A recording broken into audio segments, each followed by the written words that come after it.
One thing I hear Alvin say to new members a lot, and now I say to new members a lot too, is think about it. You live in a mansion with 30 of your best friends, and you can do whatever you want. and that's kind of like a moment where everybody's like, whoa. In the beginning, there was Wally Campbell. He wrote his master's thesis titled Depression Cooperatives in 1934 at the U of O.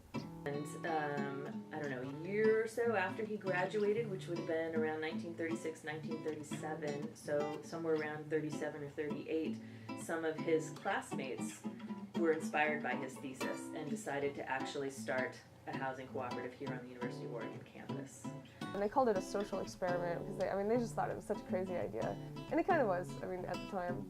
They lived in a house on 13th where the US Bank is now. But they lived there and then moved into the house on Alder Street that the Campbell Club's located now in 1964. The Lorax building was built in 1929, and it was, I can't remember the name of the sorority that was there, but it was there until about like the early 1970s, and then it became Par Tower, which was a co-op for women. Par Tower sounded like a really interesting place to be in the 80s if you doing a lot of drugs. The third floor was condemned because there was only one way out in the fire. They voted at some point to not pay their rent. They did not actually deteriorate so much as they were embezzled.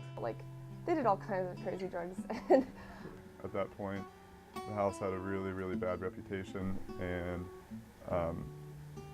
if they couldn't house people on the third floor, then they couldn't keep it open. So the Students' Cooperative Association at that point was the Campbell Club, and the Janet Smith decided to buy the building in 1989 for $90,000. They renamed it the Lorax with this kind of idea that there would be a focus on environmentalism and living in a way that was good for the earth. Okay, jump on 3. 1, 2, 3. Woo! Okay, cool. Okay, now one more. You think that this place would fall apart because people come and go so quickly. There's nothing permanent about this place. Like, the walls change colors all the time. The people stay for a year. You'd think that the mission and the vision would get lost, but it never really does. Like, it carries over so well. It's been, and I think it's just because it's been going on for so long, and because, I don't know, maybe there's magic in the walls. I don't really know what it is, because all that really remains the same from year to year is the vision and the houses themselves. Yeah. And so somehow it gets passed down very strongly, and it feels like the co-ops will never die. People are building these bonds with each other just in their day-to-day life, like cooking together, seeing each other around the house, doing homework together.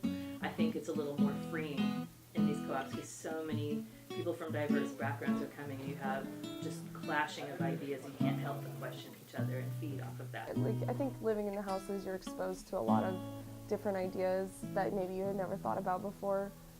There's just so much to learn here about the state of our world and friendship and community and love and all sorts of things. I don't know what the hell Wally Campbell would think of us now. I hope he'd be proud of us, and I hope he'd know that, what he started was just, tipping a domino of, this chain of events that would lead to us sitting here in this room right now. I am really excited about where the co-ops are at right now.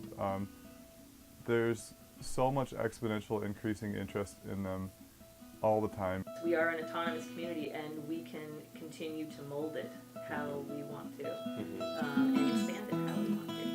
I think it's really amazing that the way the structure started with about 12 men in the 1930s and expanding to this point where there's there's probably about 70 people in 3 houses. So he was absolutely right in his thesis about talking about sustainability of a co-op.